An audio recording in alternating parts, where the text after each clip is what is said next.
Assalamualaikum warahmatullahi wabarakatuh. Perkenalkan, nama saya Mega Sylvia Dewi, NIM 18075018. Nah, dalam video ini saya akan mempresentasikan hasil penelitian saya tentang pengaruh mata kuliah gizi dan kesehatan terhadap pemilihan makanan jajanan pada mahasiswa Tata Boga UNP. Nah, di sini saya akan membahas tentang bab 1, 2, dan 3. Nah, abstraknya yang pertama, penelitian bertujuan untuk menganalisis pengaruh mata kuliah gizi dan kesehatan terhadap kemampuan mahasiswa memilih makanan jajanan yang sehat dan sesuai dengan kebutuhan, serta faktor-faktor pemilihan jajanan makanan. Nah, desain penelitiannya adalah cross-sectional study. Sampelnya adalah mahasiswa pendidikan Tata Boga semester 6 sebanyak 49 orang. Nah, selanjutnya kita masuk pada bab 1 yaitu pendahuluan. Yang pertama ada latar belakang masalah, yaitu di era globalisasi membawa dampak perkembangan ilmu pengetahuan dan teknologi. Perkembangan ini juga menyebabkan kemajuan yang pesat di bidang industri, baik yang berkaitan dengan aspek produksi pangan, sandang, papan, transportasi, dan bidang lainnya. Nah, salah satu perkembangan di bidang produksi pangan adalah banyaknya industri makanan dan minuman instan, baik berskala besar maupun skala kecil. Keberadaan makanan instan dan minuman instan ini melimpah di pasaran, serta dapat mempengaruhi konsumsi masyarakat terutama pada kalangan remaja. Makanan merupakan suatu hal yang sangat penting bagi kehidupan manusia, sebab makanan yang kita makan bukan saja harus memenuhi gizi, tetapi harus juga aman dalam artiannya, tidak mengandung mikroorganisme dan bahan-bahan lain yang menimbulkan bahaya terhadap kesehatan. Namun, seiring berkembangnya zaman, makanan di Indonesia banyak mengalami perubahan pola makan. Dari perubahan tersebut menjadikan kurangnya perhatian akan keseimbangan asupan gizi untuk kesehatan. Nah, akan tetapi hanya sekedar makan untuk merasa kenyang saja. Hal ini sering kali terjadi di kalangan remaja, khususnya mahasiswa yang jarang memperhatikan asupan gizi makanan. Nah, mahasiswa pada umumnya setiap hari menghabiskan waktu setengah hari hingga 1 hari penuh berada di lingkungan kampus, dengan aktivitas yang beragam. Mahasiswa dengan beragam aktivitas inilah membutuhkan pemenuhan gizi melalui makanan yang dikonsumsinya. Pemenuhan konsumsi mahasiswa tidak selalu dipenuhi oleh penyelenggaraan makanan di rumah atau di kos saja. Tetapi, untuk memenuhi kebutuhan makanannya, mahasiswa memilih makanan di luar rumah atau kos dengan cara jajan di kantin, warung, kedai makanan, atau kafetaria di sekitar lingkungan kampus. Tetapi kebanyakan di antara mahasiswa ini lebih memilih makanan yang cita rasanya disukai ketimbang makanan yang terbaik untuk kesehatan mereka. Nah, menurut data Badan Pengawas Obat dan Makanan atau BPOM Padang, Sumatera Barat tahun 2015 menyatakan masakan rumah tangga penyebab tinggi keracunan. Data keracunan pangan yang dihimpun BPOM sejak 2014, ada 47 kasus kejadian luar biasa keracunan pangan, 17 kasus akibat mengkonsumsi masakan rumah tangga, 13 kasus keracunan akibat dari pangan jasa boga, 12 kasus akibat pangan jajanan, dan 5 kasus akibat pangan olahan. Dikutip dari Republika 2015. Nah, selanjutnya kita masuk pada rumusan masalah. Di sini saya mengambil 2 rumusan masalah. Yang pertama, apa saja faktor penyebab mahasiswa Tata Boga UNP lebih memilih makanan jajanan cepat saji?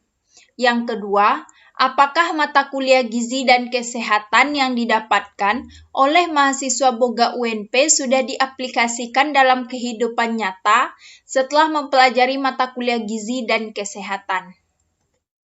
Nah, selanjutnya kita masuk kepada bab 2 yaitu kajian teori.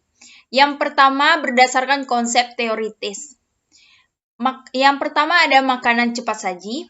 Makanan cepat saji merupakan makanan yang paling digemari oleh remaja, khususnya mahasiswa yang masih tergolong pada remaja akhir.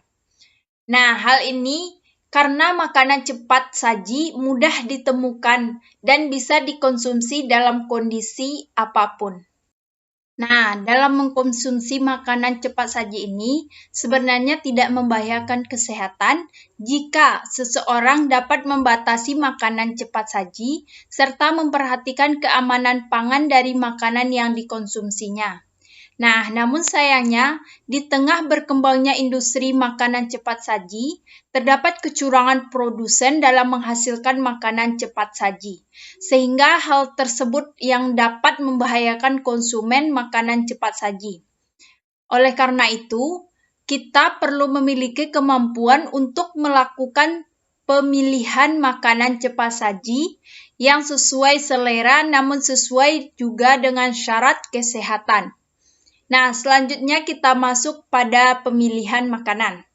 Pemilihan makanan adalah kemampuan seseorang dalam memilih makanan dari aspek apapun, baik berupa makanan yang sesuai dengan selera maupun makanan yang sesuai dengan syarat kesehatan sehingga mengarah kepada pemilihan makanan yang baik. Nah, menurut Whitney tahun 2009, keterlibatan seseorang terhadap makanan mempengaruhi alasan dalam pemilihan makanannya.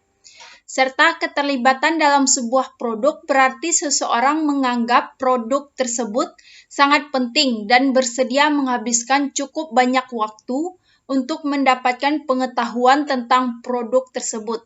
Sehingga hal ini dapat memfasilitasi dalam memilih setelah mendapatkan informasi.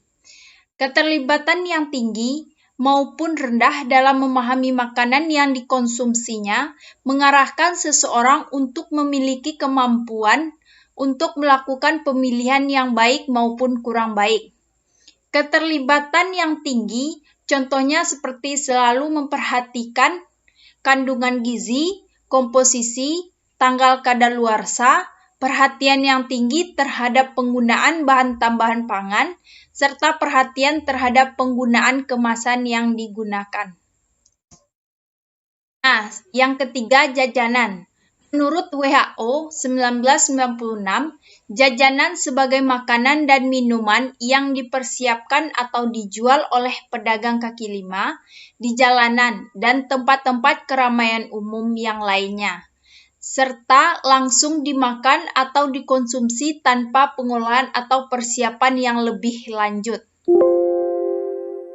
Nah, selanjutnya kita masuk pada jenis-jenis jajanan. Menurut Winarno, jajanan dibagi menjadi 4 kelompok. Yang pertama ada makanan utama, contohnya nasi bungkus, nasi pecel, bakso, mie ayam. Yang kedua snack atau panganan, contohnya kue-kue, onde-onde, pisang goreng. Selanjutnya golongan minuman, contohnya seperti cendol, es krim, es teler, es buah, es teh, es dawet, dan yang lainnya.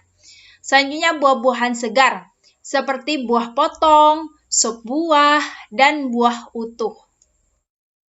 Nah, selanjutnya kita masuk pada faktor yang mempengaruhi pemilihan makanan cepat saji. Yang pertama ada pengetahuan. Pengetahuan gizi merupakan prasyarat penting untuk terjadinya perubahan sikap dan perilaku gizi. Pengetahuan juga merupakan salah satu pertimbangan seseorang dalam memilih dan mengkonsumsi makanan. Semakin baik pengetahuan gizi seseorang, maka akan semakin memperhatikan kualitas dan kuantitas pangan yang dikonsumsinya. Nah, selanjutnya usia. Menurut Sumebel et al. 1995, menyatakan pada kelompok umur 39 sampai 59 tahun, total energi yang diperoleh dari konsumsi makanan ringan adalah sebesar 25,5% pada laki-laki dan 21,4% pada perempuan. Sementara pada usia 65 sampai 91 tahun, total energi yang diperoleh dari konsumsi makanan ringan hanya 16,6% pada laki-laki dan 17,9% pada perempuan. Dikutip dari Fermi tahun 2008. Yang ketiga ada jenis kelamin. Menurut penelitian yang dilakukan oleh Azri Maidaliza tahun 2008, remaja laki-laki lebih bervariasi dalam pemilihan makanan dibandingkan siswa perempuan. Karena disebabkan pada usia remaja ini, perempuan lebih memperhatikan body image atau citra tubuh, sehingga membatasi asupan makanan. Selanjutnya, pendapatan. Pendapatan mahasiswa bisa berasal dari uang saku dari orang tua dan biaya siswa. Nah, uang saku sangat menentukan pemilihan makanan dan konsumsi makanan. Biasanya, seseorang akan memilih makanan yang sesuai dengan uang saku mereka. Dengan uang saku yang cukup besar, biasanya seseorang akan sering memilih makanan-makanan yang modern atau kekinian yang lagi ngetren sekarang ini. Yang kelima ada faktor makanan. Karakteristik makanan mempengaruhi seseorang dalam melakukan pemilihan makanan untuk dikonsumsinya. Faktor organoleptik makanan merupakan salah satu faktor yang mempengaruhinya. Organoleptik makanan adalah penilaian indera untuk menguji suatu kualitas bahan pangan dengan cara merasa, meraba, dan melihat untuk menentukan kualitas makanan. Faktor organoleptik makanan bisa berupa rasa, warna, tekstur dari makanan tersebut. Yang keenam ada mobilitas. Mobilitas merupakan salah satu faktor yang mempengaruhi seseorang dalam pemilihan makanannya. Semakin tinggi mobilitas seseorang, biasanya semakin tinggi pula ketergantungan akan makanan instan, yang mana hal ini dapat mengganggu asupan nutrisi ke dalam tubuh. Selanjutnya, pekerjaan dan jumlah keluarga. Pekerjaan yang dapat mempengaruhi pendapatan merupakan faktor yang paling menentukan tentang kualitas dan kuantitas makanan. Seperti contohnya, seorang petani dengan seorang bekerja yang di kantoran. Lebih besar seorang yang bekerja di kantoran yang lebih tahu tentang kualitas dan kuantitas makanan tersebut dibandingkan seorang petani yang hanya mementingkan dia kenyang saja tanpa melihat apakah kualitas dan kuantitas makanan tersebut baik untuk dia atau tidak. Nah, selanjutnya pada skala rumah tangga, tingkat konsumsi pangan ditentukan oleh adanya pangan yang cukup, dipengaruhi oleh kemampuan keluarga untuk memperoleh bahan pangan yang mereka butuhkan dengan mudah. Selanjutnya, perpindahan penduduk atau tempat tinggal. Contohnya, seseorang yang hidup di desa tidak terdapat restoran yang menghidangkan makanan cepat saji. Karena tidak terbiasa mengkonsumsi makanan tersebut, setelah pindah dari desa ke kota, di mana lebih banyak tersedia makanan cepat saji, maka ia akan tertarik untuk mencoba makanan di luar kebiasaan makanannya. Selanjutnya kita masuk pada kerangka konseptual. Nah, bisa kita lihat di sini, ini adalah kerangka konseptual dalam penelitian ini. Nah, kerangka konseptual dalam penelitian ini adalah melihat adanya pengaruh mata kuliah gizi dan kesehatan terhadap pemilihan makanan jajanan pada mahasiswa tata boga UNP. Dalam penelitian ini akan dijelaskan tentang faktor yang mempengaruhi pemilihan makanan jajanan dan ada tidaknya keterkaitan antara pengetahuan mata kuliah gizi dan kesehatan yang sudah dipelajari dengan pemilihan makanan jajanan pada mahasiswa. Bab 3, metodologi penelitian. Yang pertama ada metode penelitian.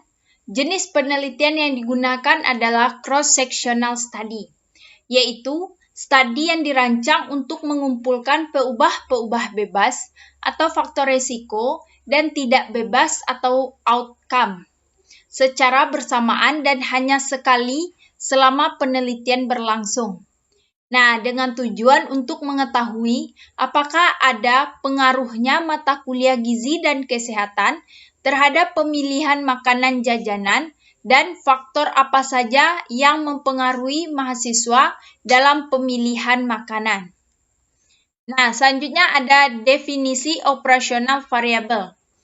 Nah, dalam penelitian ini, definisi operasional variabel ini digunakan untuk memperjelas pengertian variabel dalam penelitian, yaitu pengetahuan mahasiswa tentang pemilihan jajanan makanan adalah pengetahuan mahasiswa tentang pengertian makanan jajanan dan siap saji, pemahaman tentang cara mengkonsumsi makanan siap saji, dan pemilihan jajanan makanan yang baik, penggunaan pengetahuan pemilihan jajanan makanan dalam kehidupan sehari-hari, jenis-jenis makanan siap saji, dampak mengkonsumsi makanan siap saji terhadap kesehatan.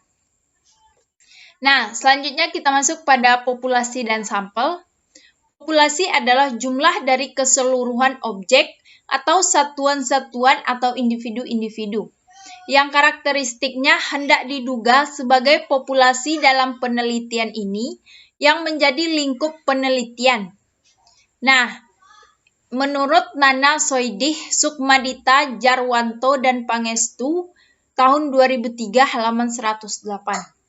Nah, populasi dalam penelitian ini adalah mahasiswa yang telah mempelajari gizi dan kesehatan pada semester 6 dengan jumlah mahasiswa di jurusan Tata Boga sebanyak 98 orang. Nah, teknik pengambilan sampel pada penelitian ini ada simple random sampling atau teknik acak sederhana. Teknik ini diambil karena merupakan salah satu probability sampling, yaitu teknik pengambilan sampel yang memberikan peluang yang sama bagi setiap anggota populasi. Sampel yang digunakan dalam penelitian ini ada 49 orang responden yang merupakan mahasiswa Prodi Pendidikan Tata Boga UNP semester 6. Nah, selanjutnya jenis dan teknik pengumpulan data. Data dalam penelitian ini diperoleh melalui dua jenis data. Yang pertama ada data primer. Nah, data primer berupa kuesioner yang mencakup pertanyaan mengenai faktor-faktor yang berhubungan dengan pengetahuan pemilihan makanan cepat saji yang terdiri dari karakteristik individu responden, yaitu usia, jenis kelamin, pengetahuan, pendapatan atau uang saku. Selanjutnya faktor makanan, yaitu ada rasa, warna, tekstur, bentuk bumbu, dan harga. Selanjutnya ada faktor lingkungan, yaitu perpindahan penduduk dan pengaruh mata kuliah gizi dan kesehatan terhadap pemilihan makanan jajanan. Yang kedua, data sekunder. Data sekunder dalam penelitian ini adalah data yang secara tidak langsung dari objek penelitian, yaitu data tentang jumlah mahasiswa Universitas Negeri Padang, jurusan Tata Boga yang diperoleh dari bagian TU jurusan IKK. Nah, dalam penelitian ini, angket atau kuesioner yang digunakan dalam penelitian adalah langsung tertutup. Hal ini karena telah disediakan jawaban sehingga responden tinggal memilih mana yang sesuai dengan dirinya. Nah, selanjutnya instrumen penelitian. Instrumen penelitian yang digunakan dalam penelitian ini adalah kuesioner atau angket. Instrumen tes berbentuk soal untuk menggali pengetahuan. Yang pertama tes, menurut Endang Mulyatiningsih, tahun 2011 halaman 25, tes merupakan metode pengumpulan data penelitian yang berfungsi untuk mengukur kemampuan seseorang. Tes dapat digunakan untuk mengukur kemampuan yang memiliki respon atau jawaban benar atau salah. Pada penelitian ini, metode tes digunakan untuk mengukur pengetahuan mahasiswa terhadap apa yang mereka konsumsi, yaitu makanan cepat saji atau fast food. Nah, kuesioner atau angket adalah salah satu alat yang digunakan untuk mengumpulkan data penelitian yang berupa kumpulan pertanyaan yang harus dijawab oleh subjek penelitian. Kuesioner yang digunakan pada penelitian terdiri dari 3 subvariabel, yaitu ada pengetahuan, sikap, dan tindakan. Kuesioner yang digunakan untuk mengetahui ketiga subvariabel ini yaitu dengan menggunakan angket tertutup, bentuk checklist. Pada angket ini nantinya subjek penelitian atau responden hanya memberikan checklist pada kolom yang sesuai dengan diri mereka. Nah, selanjutnya teknik analisis data. Yang pertama ada analisis univariat, yaitu digunakan untuk mendapatkan gambaran distribusi responden yang dibuat dalam bentuk tabel, distribusi frekuensi, dan interpretasi secara deskriptif. Analisis data univariat dilakukan pada setiap variabel, baik variabel yang dependen, yaitu perilaku pemilihan makanan cepat saji, pengetahuan, jenis kelamin, pendapatan, status, faktor makanan, dan perpindahan penduduk. Selanjutnya analisis bivariat, yaitu dilakukan untuk melihat apakah ada hubungan yang bermakna antara variabel dependen, yaitu perilaku pemilihan makanan cepat saji terhadap faktor pengetahuan, jenis kelamin, pendapatan, status, faktor makanan, dan perpindahan penduduk dengan menggunakan uji square. Nah, inilah hasil dari presentasi saya untuk kali ini. Apabila ada kesalahan, saya mohon maaf. Saya sudahi dengan wabillahi taufiq wal hidayah. Wassalamualaikum warahmatullahi wabarakatuh.